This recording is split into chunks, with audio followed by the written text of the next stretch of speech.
Hello everyone, I'm Nick Murphy, and today I'll bring you another high-level cast between LiquidTaeja over here in the 3 o'clock position of Antigua Shipyard, and his opponent up here, TSLHyuN, in the top position of Antigua Shipyard, the red zerg player here. Okay, so this is a replay from the replay pack of LiquidTaeja released a little while ago. Yeah, I've been casting pretty much only liquid replays so far because they're the most easily accessible, because they have the weekly replay thing. Anyways, since this is a latter version, the gold is still here, and there is no supply depot, neutral supply depot at the bottom of the ramp there. So that doesn't play such a role in ZVT, but in ZVP, if there's no supply depot there, it's pretty easy to get a pylon wall off there. Yeah, and then the zerg player's in trouble. Anyways, ZVT on this map is pretty good. I think it's pretty interesting. So far, the Terran here has not made any sort of racks yet, and he's queuing up the SCVs, so we're probably going to see a CC first, and the Overlord will be able to scout that. Taeja going down to do the CC first on high ground. This is kind of coin flippy, even though it's such a low chance, but it's still a coin flip. If you, for example, if you have a 6 pool happen to you, or some really early pool, you can't really defend a low ground CC like that. I've said that in another video, but whatever. So Hyun comes in here, sees the amount of SCVs, sees no barracks yet. He knew there was no barracks yet, and no gas, so he's guessing there's a CC first. He goes and puts a gas here. Maybe he will try to apply some roach pressure to the CC first. That's a possibility. He'll try to bust it, because CC first gone untouched can get really out of control pretty quickly if you don't do much to it. So yeah, the zerg player here, Hyun, is probably going to want to do that. Just these overlords doing some scouting. This overlord went here just in case the Terran didn't spawn here. He was going to see maybe he spawned there so he could get a read on the gases or something. Anyways, the overlord coming back now to a safe spot up here. He knows there's no bunker pressure because he saw the CC first. Double queens being started right away. He started link speed, and he took one off of gas. He might be putting some back on to get some banelings or some roaches. I don't see why you would get only link speed here, unless, yeah, I don't really see why, because he could just back up into his main, and then he could play it out from there and be ahead with 2 orbitals. So yeah, so he's probably going to put some people back on gas and then get some sort of really aggressive unit, because if you're not being aggressive, the speed's not going to help too much, since the HyuNs are years away, light years away. Still no gas started from the Terran, not a single gas refinery being built yet, so the HyuNs are ages away. Ridiculous. So kills a scout. This kills a SCV scout, but he did see every single gas. He saw no gases were taken, so there's that. Still no gases taken by the Terran player. He's going to add 2 more racks, go up to 4 racks total, and I guess I was wrong about this zerg player. He's not looking to get aggressive whatsoever. Terran adding the two gases right now. Now he's had 4 barracks in total. Okay, he went and did a quick expo, the zerg player, a quick third, I mean. Now he's droning up quite a bit. Maybe he'll get lair. Maybe that's how he timed it out. I'm not sure, we'll see in a sec. Or no, he got a roach warren, and he got some more shit there. Okay, now he's adding more. What's he gonna do with the roach warren? Maybe he knew when he added this gas, so he got the roach warren when he added the gas, so he can absolutely have roaches out for HyuNs. He could have delayed the roach warren a tad more, I think, but as it stands, this Terran player isn't really looking to do any use any HyuNs in the near future. because he's adding all these stuffs.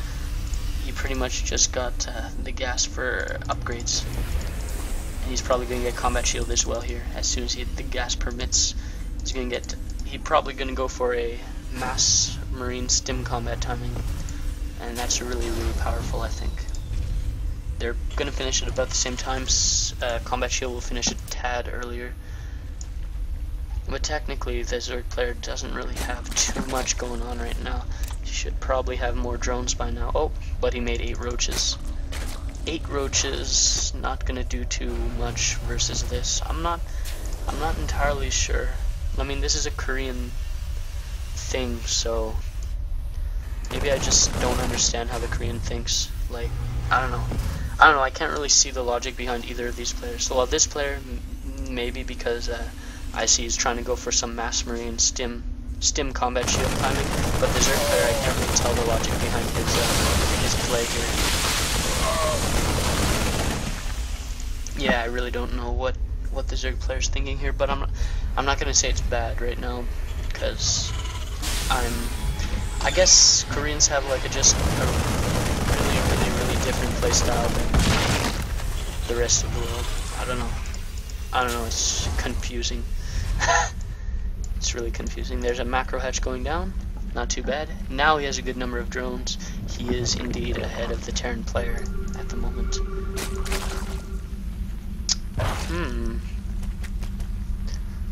And the layer's kinda late, but still a good timing.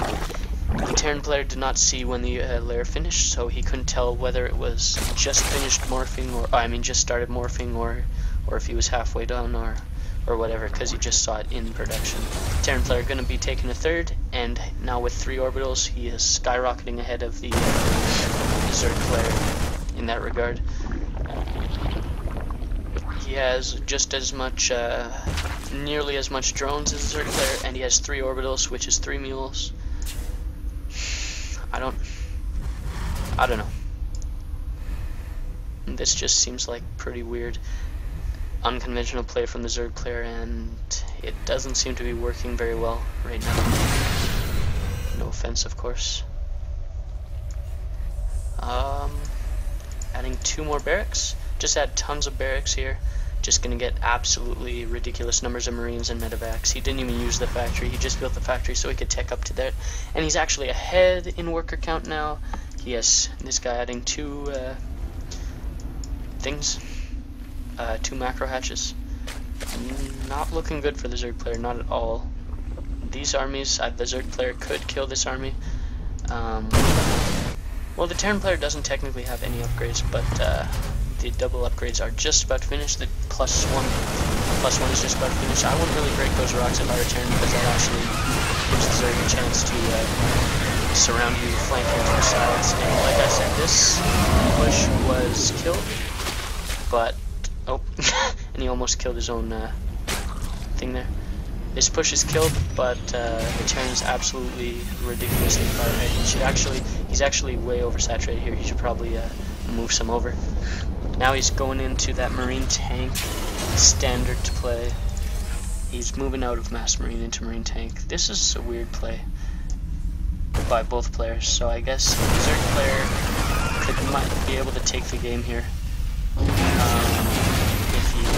he have a baneling nest by any chance? If he had a baneling nest, he could he doesn't, but he could massively pump banelings. I'm trying to get away with a little hidden expansion here. Actually, I wouldn't even say that's hidden, it's just that if you took this one, it's pretty fucking close to the third there, so it's really easy to like siege up here, and you're pretty much defending both your third and attacking his gold at the same time. So, massive drop coming out here, gonna drop 32, not, like, almost 32 Marines, 31 Marines, gonna be dropping there, and that's an absolutely killer number, and he doesn't have any sort of splash damage, so he could just snipe whatever he wants and just pick up and leave, and he's not going to do that in the first place. Okay, he picks up and leaves, he loses about 8 Marines and 1 medevac, and that wasn't quite worth it. He didn't really kill any drones at all, but he is getting a pretty big force of marine tank here, and the Zerg player is sticking on roaches quite a bit. He is moving up to Hive Tech, so he'll be adding the Broodlords eventually, or Ultras. But no infestors at all, no sort of splash damage whatsoever from the Zerg player here, so that could be a problem. Infestors are on the way, actually. My mistake. He's transitioning to Infestor Link. 3 total macro hatches, like hatches that aren't bases. You need that if you're gonna make this game, so pretty much. And this push is looking to get crushed by the Terran player. The Terran player can easily hold off, and that's just about, yeah. And that's not, the Zerg player is not in a good spot, and that wasn't even his whole army. 2 full medevacs. Here you're gonna kill some drones. Gonna force the Zerg player to come back and do stuff, get in a bad position, good position for the Marines, bad for the Marines. And he left that Marine to die a horrible death. 2-2 nearly finished for both players, but Terran didn't finish it slightly earlier, and Terran has an absolutely massive army lead on the Zerg player. Eco lead is in the Terran player as well, so I don't know. The Zerg player's didn't play too. Isn't looking too good right now. He's behind in each and every aspect. He does have these 4 infestors out, and if he has absolutely spot-on fungals and the Terran forgets to split or something, maybe he can make something happen. But as I'm saying that, he loses his bolt, and he saves a ton of Marines. He's gonna go for the big push here. That's an okay fungal, but that's really need more than that to keep all these Marines in check. Looks like this army will evaporate, the Zerg army, that is. And that is a lot of lings, but not enough to penetrate the forces here. Here's the, and also the 2 medevacs. These are nice spore crawler placement, but the Zerg is down to 3 bases, and the Terran is also on 3 bases. And he has more workers and stuff like that. Bigger army. Pretty much everything is in favor of the Terran. I think not enough splash damage in this Zerg player's arsenal. He only has a total of 4 infestors built the whole game, and then here's 3 more infestors going to be built. 3-3 is on the way for the Terran player, and vehicle weapons level 2. I'm not sure what vehicle weapons will do. I think vehicle armor will be more of a priority, but I'm not a Terran player, so okay, now. Yeah, this Terran is just absolutely overrun. That was a huge fungal, but it doesn't matter. It didn't kill all these Marines, and these Marines, nearly dead Marines, do the exact same damage as full health Marines, so it doesn't matter. So yeah, the Zerg player basically got out everything'd there. Like, he got out-armied, out-macroed. Like, the Zerg player kind of played it too safe at the beginning, even though there was a what's it called? Command center first, and he saw it was a CC first, and he kind of, I don't know, he sacrificed a lot of economy just to go for the speed, and I'm not even sure why he got the speed. He also saw that the Terran didn't take gas until like a really late point in the game, so he really should have added the banelings or something. Either added the banelings to go for a bust, or added the banelings to defend the, either what's happening is that if he delays gas that long, the Terran is either being really greedy, and banelings will kill one of his bases. Like, you could bust and then run in a bunch of speedlings. Either he's being really greedy like that, or he's going to be massing massive amounts of Marines, which is what he was doing. So banelings are good against both those things, because if he's being greedy, you can kill him. Well, not kill him, but you can do a good bit of damage to his eco. And if he's massing Marines, well, obviously banelings are good against Marines, especially early game. So anyways, whoa, that's a lot of drones there. Let's see, 72 drones on 2 bases basically, because this one's about to mine out. Anyways, so that's been our high-level cast between these 2 players. I really didn't understand the Zerg's play. Not that it was bad necessarily. I just didn't find the reasoning behind it.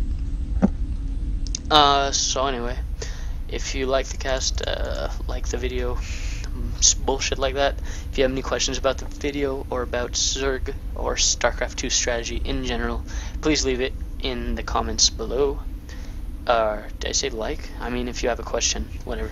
Anyways, yeah, and I'll be answering that in the next video as best I can. If you want free coaching, email me at nickyboy909@hotmail.com. If you have a replay to send me, you want me to analyze a replay or cast a replay, if you have suggestions of replays to cast, please send them to me at the same email. Follow me on Twitter, Facebook, all that jazz. So yeah, this has been another high level cast. Thank you for watching. I hope you enjoyed it. I'm Nick Murphy. Bye.